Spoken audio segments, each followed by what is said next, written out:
Perasaan malas di dalam diri kita itu perasaan yang wajar terjadi dan itu fitrah. Makanya Rasulullah Shallallahu Alaihi Wasallam menyampaikan innal imana fi jawfi ahadikum la yahlufu kama yahlufu saub. Sesungguhnya persoalan iman di dalam hati seseorang itu sebagaimana persoalan baju yang melekat pada tubuh seseorang. Baju itu seiring dengan waktu akan kotor, kusut. Sebagaimana iman pun sama. Iman terkadang bersih dan iman itu terkadang kusut.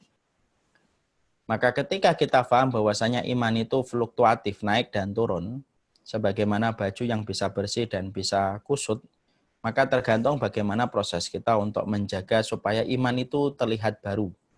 Dan iman itu fluktuatif ketika dia naik posisinya. Maka ada banyak hal yang harus dilakukan ketika pada saat-saat itu muncul. Yang pertama adalah memastikan bahwasanya doa meminta supaya dihindarkan dari sifat malas itu termasuk doa yang membasahi lisan kita. Allahumma inni a'udzubika minal ajzi wal kasali. Ya Allah, aku berlindung diri dari sifat malas dan dari sifat lemah. Yang kedua adalah memastikan bahwasanya kita terus bersama dengan chargernya iman, yaitu adalah majelis ilmu. Karena kalau kita tidak bersama dengan majelis ilmu yang mengingatkan hati kita, hati akan selalu senantiasa dalam kondisi malas sampai dia mendapatkan penawarnya. Dan penawar dari kegelisahan, penawarnya dari kemalasan, dan penawar dari kelelahan dan kelalaian itu adalah bagaimana kita mendapatkan asupan ilmu langit. Mendapatkan asupan ilmu langit itulah yang akan menguatkan kita dan membuat kokoh langkah kita kembali. Dan yang ketiga, bisa jadi rasa malas itu disebabkan karena dosa yang telah kita lakukan di waktu siang atau dosa yang kita lakukan di waktu malam. Banyak-banyaklah bertobat kepada Allah. Makanya orang tidak akan mampu istiqomah sampai dia memperbanyak istighfar. Coba kita lihat pada surat Fussilat, Allah menyampaikan fastaghfiru ilaihi fastaqimu ilaihi wastaghfiru. Istiqomahlah kamu kepada Allah dan beristighfar. Kenapa Allah sertakan antara perintah istighfar dengan istiqomah? Karena tidak akan mampu istiqomah sampai kita beristighfar. Karena dosa itu meninggalkan bekas karat di dalam dinding hati kita. Dan bekas karat dosa pada dinding hati kita itu yang akan menjadikan kita itu memiliki rasa malas.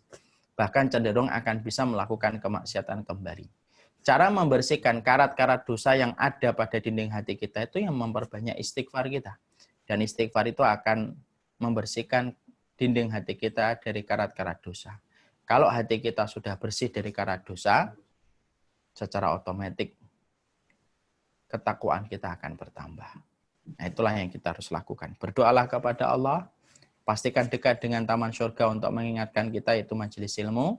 Pastikan memperbanyak istighfar untuk menambah semangat kita di dalam ketaatan dan ibadah. Kemudian pertanyaan yang kedua, bagaimana kita merasa supaya merasa kurang dalam iman? Merasa kurang dalam takaran iman itu lebih baik daripada merasa lebih dalam takaran iman.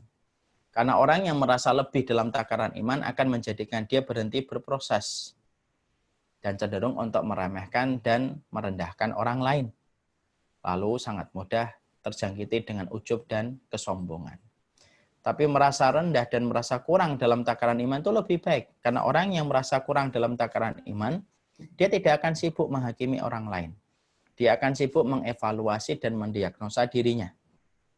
Yang kedua, kalau dia merasa kurang dalam takaran iman, maka akan dia sibuk berdoa supaya Allah itu menolong dia dalam setiap ibadah dan ketaatan.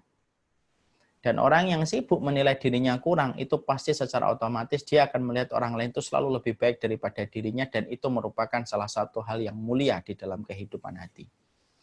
Maka tanamkanlah kepada diri kita bahwasanya diri kita jauh lebih buruk daripada orang lain. Itu jauh lebih mulia daripada kita merasa lebih baik daripada orang lain.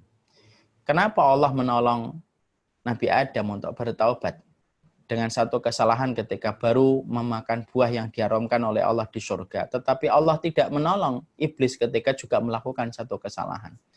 Bedanya sederhana. Iblis itu tidak mau untuk merasa hina dan berdosa setelah melakukan dosa, tetapi justru dia merasa tambah sombong dan ujub walaupun dia telah berlaku dosa. Dan itu berbeda dengan Adam. Adam setelah melakukan dosa, dia merasa rendah. Dia merasa kurang. Lalu dia bertobat kepada Allah, dan itulah yang menjadikan Allah membimbing kembali Nabi Adam dan mengembalikan Nabi Adam ke dalam taman surga. Semoga Allah senantiasa menjadikan hati kita kalaupun berdosa sebagaimana hatinya Nabi Adam. Hati yang diliputi dengan rasa kekurangan supaya kita mudah dan khusyuk berkonsentrasi meminta ampunan dari Allah Subhanahu wa taala.